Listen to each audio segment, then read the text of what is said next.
coolest things in the world of makeup at the moment is contouring. Contouring is brilliant. You can basically change and mold your face shape to how you want it. You can push back things that you want to hide, and you can emphasize and highlight things that you want to bring forward, such as your cheekbones, the tip of your nose, tip of your chin, etc. The high points on your face, basically. And anywhere that you want to maybe push backwards, like underneath the chin, sides of your forehead, underneath the cheekbones. So you can basically hide what you don't like and highlight what you do like. Contouring, however, is not one size fits all. Everybody has different face shapes, and you have to cater towards that, and you have to adapt your contouring to fit the different face shape that you might have. Now, I've drawn up some diagrams to kind of show you the different face shapes, and you can kind of decide for yourself what shape your face is, and then the diagrams will hopefully also show you where to apply your contouring, and you can go from there. Here is the first face shape that I have drawn. Please excuse my artworks. This one is what I call, well, what is called a rectangular face shape. So it's also called an oblong sometimes, which is basically the same thing. To give you a better idea of who has a rectangular or oblong face shape, think Sarah Jessica Parker.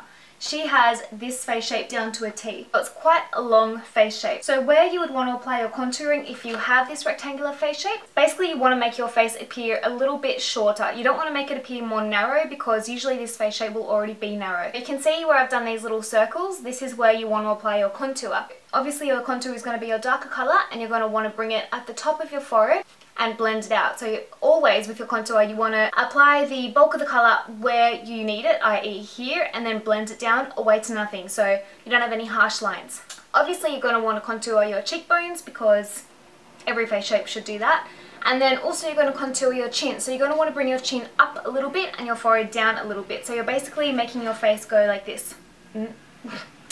But your face is already narrow, so you don't need to worry about trying to make your face appear more narrow. Just concentrate your contouring onto the bottom of the chin, maybe a little bit on the sides of the chin to give yourself a defined jawline, and then at the top of your forehead to push it down a wee bit. And let me just say that there is no one face shape that is better or more beautiful than another face shape. They are all equally gorgeous. Every face shape is beautiful. You just have different contouring techniques for that face shape to emphasize the beautiful parts of it and hide any parts that you want to. The next face shape here is the heart. This one got a little bit squished. I actually sat on it when I went to drink my coffee. Basically a celebrity with this face shape would probably be Reese Witherspoon. Generally with this face shape you'll find that they have quite a pointy chin. It goes up into quite a small forehead. And sometimes they will have a widow's peak as well.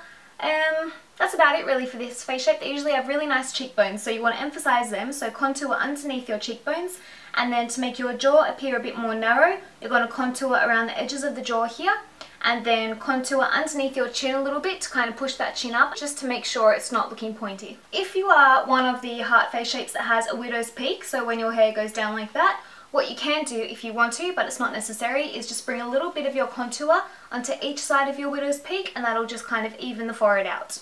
One thing you don't want to do if you have a heart-shaped face is contour to make your forehead look smaller. Where I've said you can apply a little bit of contour just around the widow's peak, I mean just if you have a widow's peak. So if you don't have a widow's peak, don't do any contouring on your forehead, because you don't need to.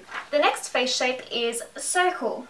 I actually love this face shape. I wish I had this face shape. They always look so cute, so cherubic, and I just wish I had that face shape. I don't even know what I have. I think I've got like a square maybe. My little celebrity example for a circle face shape is Doe Deer, the founder of Lime Crime Makeup. I think most of the online community knows who she is. I personally think she's quite inspiring. But anyway, this is the circular face shape, so you really don't need to do a lot of contouring with this face shape. What you can do is a tiny bit of contouring all the way around the edge of your forehead.